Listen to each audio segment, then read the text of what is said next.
भाई सावन के महीने से ही इस क्षेत्र की अगर बात करें तो लगभग 8 से 10 गांव ऐसे हैं जो कि अब तक जलमग्न रहे हैं। जी हाँ, बारिश के कारण जल भराव इतना हो गया है कि फसलों की बात करें या फिर गांव में उन बस्तियों की बात करें जो जिसका स्तर जो है नीचा है वो बिल्कुल डूब चुकी है। लेकिन प्रशासन की अगर बात करें तो लगातार प्रयासरत भी रहा है इस समस्या का समाधान को लेकर के, लेकिन अभी तक समाधान नहीं निकाल पाया। अभी की अगर बात करें तो गांव वालों ने इसको लेकर के एक अल्टरनेट निकाला है। वो क्या अल्टरनेट है मैं दिखाना चाहूँगा आपको। देखिए पीछे ये ड्रेन आपको दिखाई दे रही होगी, ये खोदी गई है। दूसरी तरफ अगर मैं बात करूँ, देखिए तस्वीरें दिखाना चाहूँगा, ये जेसीबी खड़ी है और ये काम अभी चालू है। लेकिन ये क्या कर रहे हैं, इसका जो समाधान जो है वो क्या निकाल रहे हैं, इसको लेकर के एक भाई हमारे साथ है, इनसे बातचीत कर लेते हैं और पूरा मामला जो है वो क्या है वो इनसे जान लेते हैं। जी नमस्कार। नमस्कार जी, द न्यूज़ नेटवर्क का आपके लिए स्वागत है, धन्यवाद आप यहाँ पर आए। जी सबसे पहले तो मैं ये जानना चाहूँगा कि लगातार देखा जा रहा है कि 6 से 7 महीने तो लगभग हो गए होंगे कि इस प्रकार की समस्याएं जो है वो लगातार बनी हुई है, चाहे वो फसलों की बात हो या गांव में उन क्षेत्रों की बात हो जहां बस्ती जो है वो डूबी हुई है। अगर इनके द्वारा किसी प्रकार का कोई समाधान जो है वो नहीं निकाला गया है, तो आपने ये जो अल्टरनेट निकाला ये किस प्रकार से निकाला है? ये है जी, ये कोई सावन महीने से नहीं है प्रॉब्लम। इस प्रॉब्लम को कम से कम भी 1.5 साल हो चुकी है। अब ये तीसरी फसल थी बिल्कुल नष्ट होने के लिए, और अब भी अगर ये अल्टरनेट नहीं निकालते ना तो चौथी फसल भी बर्बाद हो जाती। चौथी फसल बर्बाद होने के बावजूद लगातार 2 साल हो जाए इस चीज़ को, किसान वैसे पहले ही मर चुका है। बिल्कुल। और अब इसकी वजह से क्या है, प्रशासन ने पहले कुछ किया नहीं प्रबंध। जब पिछले साल दाने के टाइम में इसी टाइम में बारिश हो रही, इसी टाइम में नुकसान हुआ, तब भी बहुत मुश्किल से कहीं पर दान निकल पाए थे, कहीं पर नहीं निकल पाए थे। वो भी चैन वाली मशीन से निकलवाई, किसी भाई ने मशीन दस गई थी, तो कोई लाले नुकसान की तरफ ही बढ़ रहा सारा सिस्टम। और सर प्रशासन के पास गुहार भी लगाई थी भाई यहाँ पर कोई लाले पाइपलाइन दबाई जाए, इसका पानी निकासी की जाए, तो लोगों ने प्रशासन के पास गए हुए थे, फिर कोई कार्रवाई नहीं हुई। तो आप लोगों के मन में ये कैसे आया? देखिए जिस प्रकार से देखा जा रहा है ये फसल जो है खड़ी फसल को काटा गया है, तो ये आप लोगों के मन में ये कैसे आया कि इस प्रकार से इसका अल्टरनेट जो है वो निकल सकता है? ये अल्टरनेट ऐसे नहीं मन में आ जी, ये पता है हमारा गाँव खरकुनिया और ये 7 का लगता हुआ गाँव बदाउड़, अपनी जी में यहाँ पर सीम पर होगी। तो बदाउड़ से हमारे बुजुर्गों लाले दादाजी होगा पुराना नाता है, लाले भाईचारा है। तो इस करके के कुछ 15-20 लाले जो सभ्य आदमी है, बुजुर्ग है, मौजूद आदमी हो, अपने पिताजी और के पास गए गांव में। तो क्योंकि पहले दादाजी सरपंच भी थे, चेयरमैन भी थे, प्रधान भी थे, गांव से शुरू से ही सरपंच है अपने परिवार से। तो इस कुछ आस लेकर बदाउड़ गांव के सदस्य अपने गांव में गए, तो उनने कहा जी आपके खेत से होकर सीधी ड्रेन निकाल लें हम, तो अल्टरनेट से हमारा पानी निकल सकता है, हमारा गांव बच सकता है। तो हमने तो पहले भी 2005 के अंदर भी फरडाई थी ऐसी ही, तब भी हमने यही अल्टरनेटर इस्तेमाल किया हुआ था। अब हमारे पास ट्रैक्टर भी था, बर्मे भी लगाए थे, तब भी वही समाधान हुआ था। तो अब की बार कुछ गाँव के बदाउड़ में लल डिस्प्यूट हो या कैसे पाइपलाइन से कैसे पानी निकालने की कोशिश की थी, मैं दिखा सकता हूँ। या ऐसे भी किया था कुछ ड्रामा परली साइड को, वो ट्रैक्टर लगाकर बर्मे लगाने से पैसे खाने का था काम था प्रशासन का, तो उससे काम पूरा नहीं हो पाया। गांव डूब चुका है, गांव के मकान टूट चुके हैं, 200-250 लोग बेघर हो चुके हैं जो पलायन कर चुके हैं, और इतना ही नुकसान खरक गांव में हो चुका है।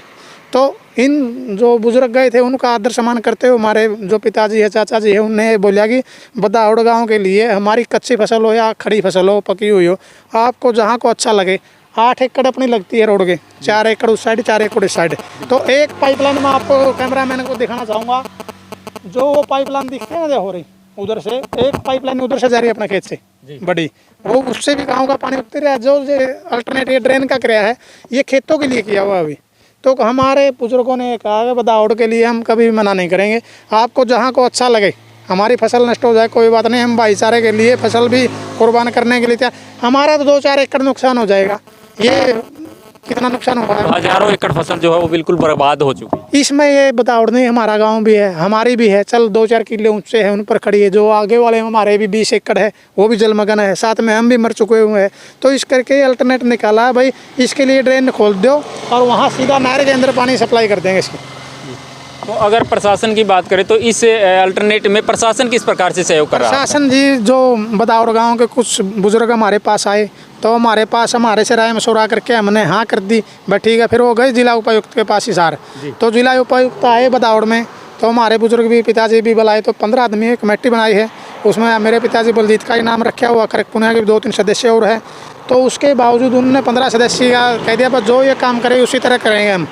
तो उस 15 सदस्यीय कमेटी ने ये जो रोड के बदावड़ गाँव का है बस स्टैंड है, उसके साथ साथ लगती ड्रेन आएगी फुल नदी तक।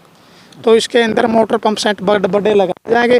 तो हमारा मानना है अगर ये सही प्रक्रिया से काम चलेगा ना, तो 20 दिन या महीना 1.5 महीने के अंदर ये पानी की निकासी हो जाएगी ज़मीन से।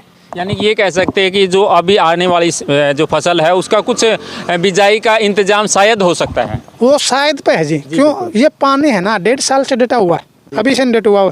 ठीक है, एक बार 6 महीने में थोड़ा कम हो गया था, उस टाइम क्या क्यों प्रकृति का गर्मी ज़्यादा पड़ती है, तो बारिश होने के बावजूद फिर आया लोल। 3 फसलें बिल्कुल बर्बाद हो चुकी। किसान ज़मीन बत्तर आ जाती है, बिजाई कर देता, फिर वो बड़ी होती थी, फिर डूब जाती। किसान के साथ तो वो काम हो रहा है, भाई आप बिजाई करो, परमात्मा कहता है मैं आपको बर्बाद कर दूँगा, इस करके है ना। अब ये कनक की बिजाई तो शायद ना हो, क्यों ज़मीनी स्तर पे चौवा और आगे जाके 7-7 फुट पानी खड़ा है भाई साहब। बिल्कुल। तो मकानों भी ध्वस्त हो गए हैं। तो सारा परिवार किसी एक घरों में शाम बढ़ रही है, को गांव से पलायन करे, नए मकान डूब गए, गरीब बस्ती वो भी पलायन कर चुके। तो अब ये है हमारा उद्देश्य है, बस चल ये फसल नहीं होगी ना, कम से कम लास्ट में यार चारा हो जाए पशुओं के लिए। क्यों अब ये 72 नहीं आई, महीना 1.5 महीना तो इस पर लगा, 10-15 दिन तो मैं तो करिए चलो होगा भाई साहब। क्यों कम से कम 1.5 किलोमीटर की ड्रेन है, इसके खुदने के बावजूद जगह जगह रास्ते हैं, वहाँ पर पाइपलाइन भी दाबनी पड़ेगी। 5 लाइन तो मेरे खेत से जारी बदावड़ के लिए ट्यूबवेल होगी, वो भी बचानी है हमें। तो उसके बावजूद अगर ये काम शुरू सही सलामत चलेगा डीसी उपयुक्त महोदय के साथ में, तो ये लास्ट तक ले नवंबर-दिसंबर तक पानी कुछ कम हो सकता है। तो उसके बावजूद ऐसे कनक की तो बिजाई नहीं, जो बिजाई हो जाएगी, हरा चारा बिजाई कुछ ना है इंसान के लिए, नहीं तो पशुओं के लिए कुछ तो ले। हम ये सोच रहे हैं आगे लिए मैं मिले इस ज़मीन से। जी बिल्कुल, आएंगे। आपके पास भी एक साथी और है, रिटायर्ड फौजी है सर। हाँ जी, फौजी और रिटायर्ड पुलिस।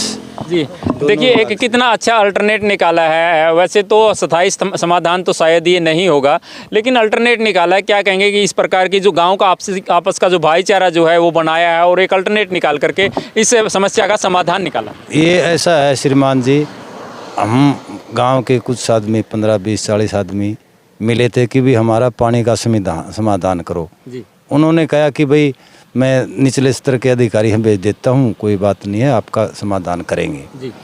हमने कहा नहीं जी, आपने हमारे गांव का मुआयना करना है। बिल्कुल। तो उन्होंने कहा कि भाई ये कर देंगे। नहीं जी, कर दे, सबके पास जालिए, हम स्टेप बाय स्टेप बढ़ते हैं। आप जिला के अधिकारी हैं और आप जो भी मतलब क्या कि कार्य करेंगे शायद वही निपुण होगा। आप एक बार मुआयना कीजिए। उन्होंने गांव की स्वीकृति दी और अगले ही दिन, उससे नेक्स्ट डे संडे को मतलब क्या है कि वो आए और खूब मुआयना करके भी गए थे, हमने वो कवर भी किया था। जी। और उन्होंने आश्वासन दिया कि सारे देख करके भी गांव की ड्रेनें निकाल लो, ड्रेनें के बगैर आपका पानी नहीं निकलेगा। तो फसल की भी बर्बादी नहीं होनी चाहिए, दूसरे गांव की भी ज़मीन पड़ती है। तो उसको हमने पूरे तय दिल से गुआंढ के हमारे भूतपूर्व सरपंच श्री मुताब सिंह जी के परिवार से भी मिले। उन्होंने कहा कि भाई आप अपने गांव का पानी निकालो, कहीं से भी लेकर के जाओ हमारे खेत में, और साथ मिल कर के काम भी किया। हम उनके तय दिल से शुक्रिया अदा करते हैं। अच्छा, ये जो ड्रेन निकाली जा रही है, इससे आपको क्या लगता है कि कितने गाँव का पानी जो है वो इससे निकाला जा सकता है? इससे ड्रेन का बदावड़ का तो पूरे का उतर ही जाएगा। इसमें कुछ एक दूसरी ड्रेन है दूसरी साइड में, गुराना गांव की साइड में लगाई हुई है, तो दोनों को मिला कर एक बीच में और मोटर चला रखी है, उसके अंदर पाइप डाला हुआ अभी भी वो चल रही है। लेकिन वो भी इस खरक के ही आगे से खेत पड़ते हैं, उन्हीं के अंदर से ऊपर को किए हुए उनके पाइप दबाए हो, नीचे अभी तक पूर्ण रूप से काम नहीं हो पाया है। सब अगर इस तरह प्रयास करते रहेंगे तो शायद ये पानी का उतरने का मतलब क्या है कि सिस्टम, यानी कि प्रशासन और किसान अगर आपस में सहयोग बनाए रखे तो इस समस्या का जो समाधान है वो हो सकता है। देखिए ऐसा है सर, मतलब किसान के घर में जन्म ही लेना एक गुनाह है, क्योंकि वो मिट्टी से जुड़ जाता है। वो कहीं भी नौकरी करे, कहीं भी करे, लेकिन अपनी मिट्टी को नहीं छोड़ता। वो गांव को नहीं छोड़ना चाहता। तो वो मकान भी छोड़ने पड़ गए लोगों ने और घर भी छोड़ने पड़ गए। किसी ने मतलब खेत में मकान है वो भी छोड़ने पड़ गए, किसी ने अपना जो खेत था वो बेचना भी पड़ गया, क्योंकि इसके पास जो निरापुरी जो जमींदारा करते हैं उनके पास और कोई साधन नहीं है। वो आप चाहे ज़मीन बेचें या मकान बेचें या पलायन करें या मजदूरी करें, कुछ भी करें। जी बिल्कुल। सर ये बताइए, जो ये ड्रेन खोदी गई है, क्या इसमें पाइप वगैरह डाले जाएंगे या ओपन ही रहेगी? ये इसमें कोई पाइप नहीं डाला जाएगा भाई साहब। इसमें सिर्फ जैसे अपना रास्ता होगा, गमी होगी, इसके अंदर रास्ता ट्रैक्टर फसल निकालने के लिए, स्प्रे करने के लिए आ रहा, कुछ भी ले ले उधर खेत में जाने के लिए तो ले पाइप डाले जाए कुछ जगह पर। वैसे खुली ड्रेन रहेगी। इसमें क्या होगा भाई, पीछे से भी ज़्यादा जगह बड़ी मोटर लगाएं तो भी ओवरफ्लो होने का खतरा नहीं रहेगा। तो आसपास के और भी कई गांव ऐसे हैं, उनको लेकर के क्या कहेंगे कि उनको किस प्रकार के रास्ते जो हो अपनाने पड़े इस समस्या का समाधान को लेकर? मैं तो यही कहूँगा भाई, गाँव के लोगों से, जो गुआंढ के हैं आसपास के गाँव, भाई प्रशासन अकेला काम नहीं कर रहा। खुद गाँव वालों को और गाँव के मौजूद लोगों को और गाँव के युवा संगठन के बच्चों को खुद योगदान देना पड़ेगा, तब प्रशासन से साथ कुछ मदद मिल सकती है। अकेला प्रशासन कुछ नहीं करता भाई साहब। जी बिल्कुल। देखिए दर्शकों, कितनी अच्छी बात कही है कि प्रशासन का अगर साथ चाहते तो प्रशासन का साथ देना भी पड़ेगा, और समस्या आपकी है, समाधान भी आपको ही करवाना पड़ेगा। ये जो मुद्दा था ये हमने दिखाया, सिर्फ इसलिए दिखाया क्योंकि एक भाईचारे का प्रतीक जो है वो यहाँ पर दिख रहा है कि आपस में गाँव का जो भाईचारा है वो यहाँ पर दिखाई दे रहा है। और इस भाईचारे के साथ साथ जो किसानों की फसल थी उसका भी कहीं ना कहीं समाधान जो है वो ये हो सकता है कि आगे की फसल जो है वो बर्बाद ना हो पाए। गाँव में जो बस्तियाँ डूबी हुई है वो भी उनका जो जल स्तर जो है वो नीचा हो जाए। जी कुछ कहना चाहते हैं? मैं एक और प्रशासन से कहना चाहता हूँ भाई, 3 फसल बर्बाद हो चुकी। मैं एक तो ये अपना डिप्टी CM है दुष्यंत चौटाला, उसको मैं अनुरोध करना चाहता हूँ भाई, डाड, खरक और जो बदावड़ और गुराना, ये 4 गाँव में ज़्यादा नुकसान है इधर। तो 3 साल हो गए हैं। तो मैं ये कहना चाहता हूँ भाई, एक तो ये पटवारी के और एक ये भाई लंबरदारे फलाने चक्कर काटो बीमा। अब तो लाले बीमा भी नहीं करता, वो भी बैंक वाले भी कैंसिल कर रहे हैं, कंपनी वाले भी। पहले बीमा करता था, बगैर पूछे किसान काट लेते थे KCC में से।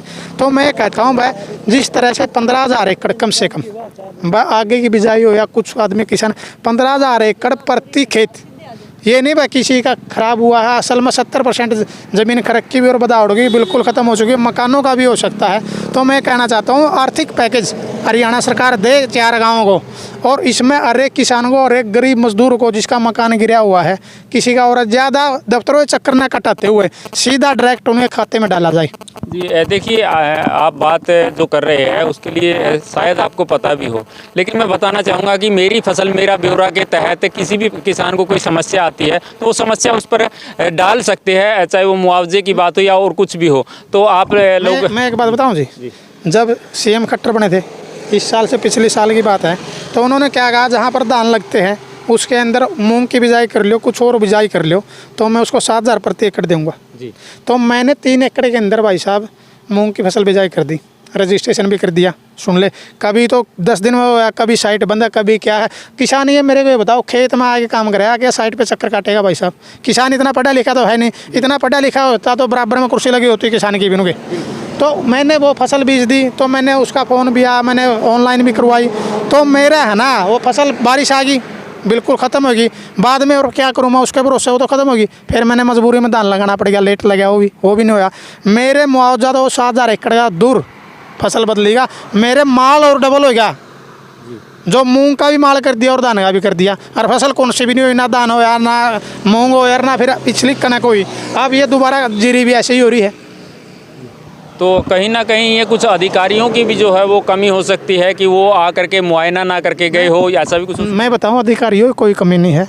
अधिकारी एक तो वैसे ही कम है, सरकार ने वैसे ही एक अधिकारी के ऊपर 10 अधिकारियों का बोझ डाल रखे है। वो खुद मानसिक तनाव में रहता है, किसका करे ना किसका ना करे। ऑनलाइन ऐसा फंडा चला है, इसमें किसी का तो जाते ही 2 मिनट महंगा हो जाए, किसी का 10 दिन में नहीं होता, किसी का फिंगरप्रिंट नहीं आते, किसी का कुछ नहीं होता। ये सिर्फ सरकार ने एक सिर्फ सिस्टम को बांधने के लिए प्रोपगंडा बनाया हुआ है, इसके लिए किसान को सीधा टारगेट कर रहे हैं भाई साहब। जी बिल्कुल। दर्शकों, आप लोगों का इस मुद्दे पर क्या कहना, सभ्य शब्दों का इस्तेमाल करके कमेंट के माध्यम से ज़रूर बताइएगा। और ये जो इन भाइयों ने, इन किसानों ने, इन ग्रामीणों ने एक भाईचारे का जो प्रतीक है वो दिखाने की कोशिश की है, उस पर अपने विचार जरूर दीजिएगा। लगातार इसी प्रकार से बने रहिएगा, हम तमाम मुद्दों की अपडेट को लेकर के आपके बीच में आते रहेंगे अपने सहयोगी के साथ। मैं आपका साथी नरेश कुमार।